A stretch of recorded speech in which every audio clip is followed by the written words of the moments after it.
A huge part of being able to win in Valorant is your movement. The movement system in Valorant is highly influenced by games like Counter-Strike. And because of my thousands of hours of Counter-Strike experience, I was able to pick up Valorant's movement system very quickly. I'm Hootie with Level Up Gaming, and today I'm going to show you how to learn some advanced Valorant movement techniques and how you can use them to win. I stream every Thursday at 6:30 Central Time right here on the YouTube channel, and I have the occasional late night stream over at twitch.tv/BrianHootie, so make sure you hit that subscribe button so you don't miss out. Let's start off with strafe jumping. Strafe jumping is when you're moving forward and you jump and then hold down one of your strafe keys and move your mouse slightly in the direction of the strafe key you're holding down. For instance, if I want to strafe jump to the left, I'm going to hold my A key and move my mouse to the left while in the air. The same goes for if I want to strafe to the right. I hold down my D key and move my mouse to the right. You can also change directions mid-air. This consists of not only moving your mouse the other direction, but changing which strafe key you're pushing as well. This is going to take a little bit of practice, but it causes you to gain velocity while in the air and jump faster and further than you normally would. Once you think you have the basics down, head over to the parkour course on the practice map. There are a lot of jumps here that you're going to have to strafe jump for, and it is good practice for mastering Valorant's movement system. And then once you've mastered strafe jumping, we can talk about strafe peeking. Strafe peeking is when you jump and strafe to see around a corner or an angle and then get back to safety very quickly. You can use it to quickly and safely peek a corner, as I said, and see if the enemy is there. As you run towards the corner, you can jump and strafe in a half circle, peeking around the corner and then going back behind the wall very quickly before you land. If you do this correctly, you will see around the corner for a brief second, and it'll be so fast that the enemy won't have time to react unless you've done it 10 times in a row and they're just waiting for you to do it again. This can be extremely useful and extremely helpful if you're just trying to see if somebody's there and get out safely. I found this incredibly useful when the other team is using a lot of operators and you want to check and see if they're using the sniper to hold a certain angle, because it's so hard to react and hit the shot when you're just briefly peeking out while flying through the air.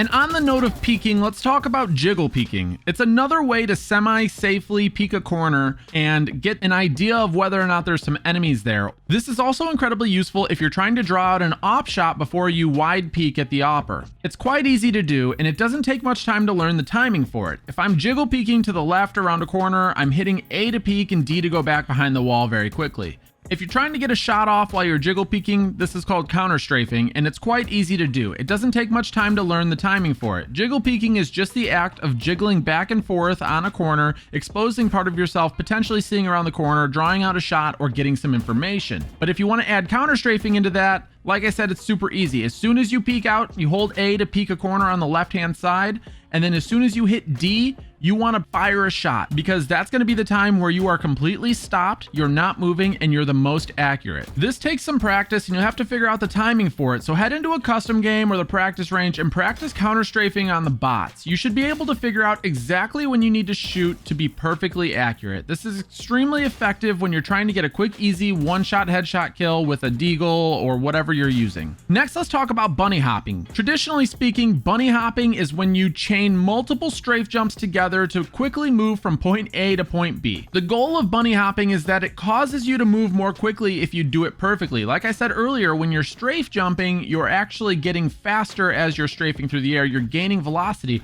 But if you mistime a jump, then you're even slower than if you were just running. In Valorant, you don't have to strafe jump to bunny hop. You can hold W and time your jumps perfectly and just bunny hop in a straight line. But if you want it to be a little more useful and a little more versatile, let's talk about adding in strafes to your bunny hops. Assuming you've mastered strafe jumping at this point, all you need to do is strafe jump in any direction, and then as you hit the ground, you need to time another jump and continue to strafe. Whether it's in the same direction that you're strafing or in the opposite direction, all you have to do is continue strafe jumping. You can chain multiple strafe jumps in the same direction, or you can switch directions mid-air. If you get the hang of it, you can also do it backwards and sideways. Mastering strafe jumping will make bunny hopping easy, but if you're struggling to hit your space bar at the right time to chain multiple jumps together, which really is the hard part once you've mastered the strafe jumping, try binding your jump to scroll wheel down. You can have it bound to spacebar and scroll wheel down so you can use both.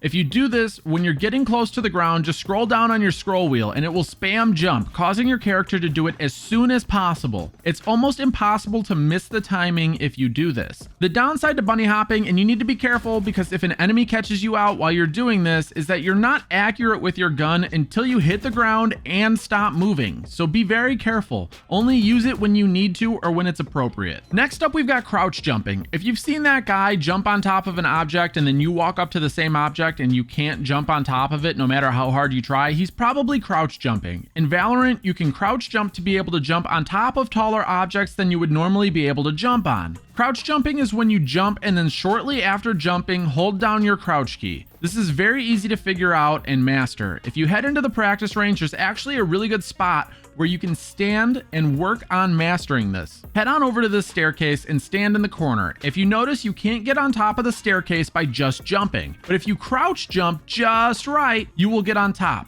Use this spot to figure out the crouch jump timing. It will only take you a minute or two. This spot is perfect because it's really tall. It's at the top of that crouch jump range. So you'll really have to be really good at crouch jumping before you can do it. Now, once you've mastered all of those techniques that we've talked about so far, you can start chaining them together. For instance, if Cypher has a trap wire that's too low for me to crouch under, but low enough for me to crouch jump over, I can either strafe and crouch jump over the wire, or even bunny hop up to it and continue to bunny hop and crouch jump while bunny hopping over the wire. I know it sounds a little more complex since you're chaining a lot of these together, but it's really not that difficult once you've mastered all of these. And if you've got your movement down, but you're still struggling to hit your shots, head on over to my video on how to win more gunfights. You see on the screen right now, and we'll talk about what else you can do to win more 1v1s. I'll see you over there.